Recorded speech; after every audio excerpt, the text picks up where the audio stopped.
Looks like the sins of London have followed us home. Remember Owen Shaw? This is his big bad brother. We're being hunted. I'm going with you.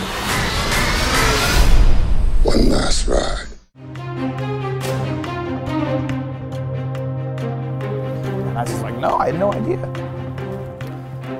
What was the first Ride or Die reference? They mention it, I didn't catch it in the first or second movie, but they mention it in the fourth one. Not Spotify. What's the Seamless? Just get some Spotify. Why? What can you get on Seamless? I just want something like, I'm like so hungry, I just want food waiting for me. So like back there, it's like delivered.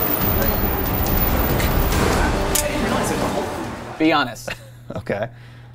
At the end of the movie, Yeah. did you cry? I didn't cry traditional tears. Tears never left my eyeballs and You're came lying. rolling down my cheeks. You're lying. There was definite. It was dusty in there. I see. There was a pollen. There was a pollen explosion. It's welling up, but at no point did it ever spill over. I managed to do the. Just suck those tears back in, but it was so dusty in here, man. You know, there was a point where I really thought, I'm gonna hold this together, and then not to give too much away, but there's a little something at the end, and I was like, okay. They go for it. There was a lot of running mascara out in the lobby afterwards, but I think they're what you get really for wearing mascara, Mike. Maybe I should have left that at home. Yeah. They really went for it. I mean, they weren't. Yes. I mean, they could have. Hidden the fact that Paul Walker died 3/4 of the way through making this movie, but they sort of embraced it. That death sort of looms over from frame one, all the way through the movie. It's hard not to think about it, and they don't hide it. I mean, there's a lot of references to death. The whole beginning of the movie is about death. There's multiple scenes in graveyards, and funerals. Characters talking about one last ride. One last ride. When they talk about that stuff, it's hard not to think about it. But what I think is impressive is the way that they do all that stuff. The end is very emotional. The beginning is really dark. But in between, they somehow manage to make a Fast and Furious movie, which is just over-the-top action, crazy stunts, super entertaining and silly and fun. And somehow it all works. It's kind of a magic trick how they managed to make a really sad movie and a really fun movie at the same time. You wouldn't think that in a movie where The Rock walks down a street with a gigantic Gatling gun and shoots a helicopter out of the sky, that maybe 30 minutes later you'd also be crying. Daddy's gotta go to work.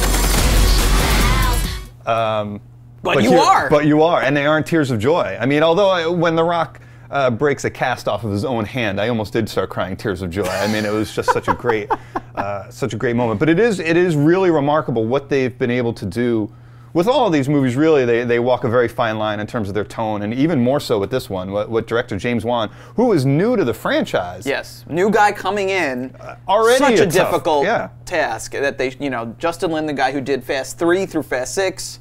He decides he's had enough. He takes off. They bring in James Wan, who's a great director of horror movies, hasn't really done action movies before. And then in the middle of it, Paul Walker dies, and he's got to figure out how to make that work. One of the hardest jobs in Hollywood in recent memory, and he really nailed it. I think one thing that was working for him is, if you've seen his work in The Conjuring or Insidious or some of his other horror movies, he's really good at building tension. And I feel like there's a lot of that in Furious 7, that you sort of know what's going to happen at the end to a certain degree, or you know where they're going to need to go, and a lot of that tension is built up throughout the film. There's a scene where Paul Walker's character is talking to Jordana Brewster. They're married, they have kids, and they're talking, and it's very much like well, you got to get out. This is my last time. This is my last ride. After this, we're done. I'm done with this. And as you're listening to this and watching some of these scenes play out, you sort of know what's going to happen, and it gives a little more oomph to the proceedings, because you kind of know where this has to go, and I think Wan does a really great job of kind of building that tension throughout the film in a natural way without it being sort of maudlin and sort of overly sentimental. But by the end, you're just completely taken with it. I think what you're saying, and I agree with you, is that most of these movies, the Fast movies, and we love them for it, are pretty cartoonish, and there's not a lot of stakes. It's really just about the fun and the over the top and the characters being kind of fun together. In this one, because Paul Walker died, and they're going to have to address it somehow. There's this kind of sense of foreboding or dread, what's going to happen to this character? Something is going to happen.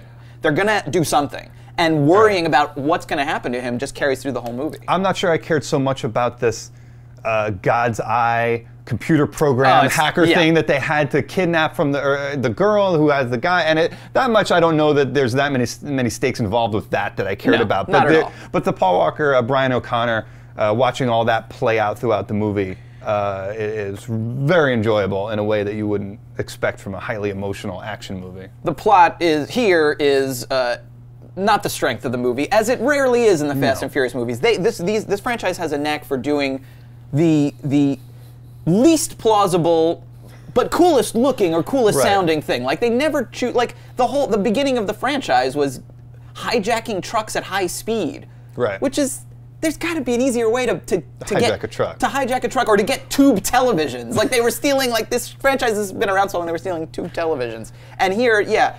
The whole plot is about Jason Statham is the villain now. He's the brother of the villain from the last movie. Yeah. He wants to get revenge on the Fast and Furious crew, Vin Diesel. The family, please. My mistake, I stand corrected. The family. And he wants to get revenge on them, and he starts doing stuff, and then Vin Diesel wants to get revenge on him. It's like dual revenging. Yeah. They're both fast and they really are very furious. So angry. So furious. So furious. But instead of them like just fighting, which there are multiple occasions where they could have just fought. Yeah. They interject this whole God's Eye computer program storyline that really does nothing but draw things out. There are multiple times where Vin Diesel, who supposedly all he wants is to kill Jason Statham, could have just done it. But no, you've got to get the God's Eye, and then we can use it to find Jason Statham. It's like, Jason Statham's standing right here. There. I don't think we need a computer system. He's standing like literally right over here.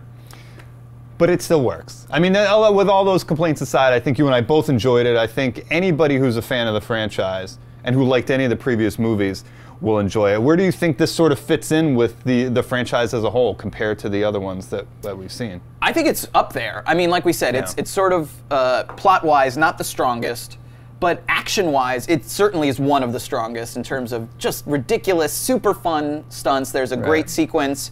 It's all in the trailer. There's a great sequence where they're I call it skydriving. They're skydiving out of planes with cars, so they're skydriving. Yeah. Amazing sequence that leads right into a big chase. And there's the great sequence also in the trailer where they're jumping a car. It's sort of trying to outdo Mission Impossible, Ghost Protocol, when they were John Cruise was hanging off of a giant building in Abu Dhabi. They're back in Abu Dhabi for this movie and now jumping from one building to another with like $1 million car. It is so absurd, but it is just fantastic. With Jason Statham firing a grenade launcher after the car, who's now flying from one skyscraper to the next skyscraper. So I would say it's one of the best. I mean, for me, Fast 5 still is the pinnacle, but I would rank it kind of just below that as one of the second or third best ones. I agree. I think it's somewhere between 5 and 6. It fits in there nicely. I feel like it's sort of on par with 6, not quite 5. 5 is sort of like a modern action masterpiece in a weird way. But I think the emotional aspect at the end just sort of nudges it past 6. It's very similar to 6, I feel like, in terms of, 5 was a movie that had basically one big fight scene at the end and a couple car chases. And 6 just took it to a whole new level, and this kind of keeps up with that in terms of how much there is going on, because there is a lot going on in this movie. But the whole Paul Walker storyline, I think, takes it up a notch past 6, right below 5. The movies throughout, just from the very beginning, have always been a little bit silly, but at the same time kind of very heartfelt. Yeah. You know, Vin Diesel saying, "I live my life a quarter mile at a time," which is such a dumb thing to say, but he means it with all of his, long-headed heart. Yeah, and there is something about the kind of totally unironic, totally sincere nature of these movies that's very kind of likable. Yeah. And I think that in some ways, as tragic as Paul Walker's death is, it really lets them do that go even further with the kind of sentimentality, the sort of love of family, and these themes. It kind of makes it, in some ways, the ultimate Fast and Furious movie. I don't know that it's the best, but in some ways, it is the most. Is it the last? It's a good question.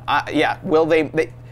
I think that they've left themselves in a position where it does feel like the last movie, but they also say things like things are going to be different from now on, which suggests there will be additional movies. And the franchise is so successful at this point, it's hard to imagine them stopping. So I think, yes, they will have to make a Fast and Furious 8. But the question is, what do you call it? Because they did Fast 5, Fast and Furious 6, Furious 7. So where do you go from there? Infuriate. Infuriate. I like it. That's all I got. They should. You need to trademark that name. All right. Universal, I got this. All right, so let's give a rating here. If you're going to rate this 1 out of 10, 1 being, let's say, Fast and Furious Tokyo Drift, 10 being Fast 5, what would you give this one? I go with an 8 on this one. I feel like this was, this was the second best movie after Fast 5, at least in my mind. There's a lot to enjoy here, and I think the mark of a good movie like this is how you feel about it afterwards. You give it some time to sit on it, and the more I stop and think about this movie, the more I like it. So I'm going with an 8. I'm going to give it a 7. I'm going to be a little bit beneath. I think that some of the plot holes we discussed, the God's Eye, all that stuff could be stronger. I think there is a way that this movie, which is very entertaining, could be even better. And I'm gonna say that now. If I see it again and it gets dusty again in the theater, and I get an allergic reaction that's unexplained by the scenes about Paul Walker, I could see giving it an 8. But at least on first viewing, I go 7.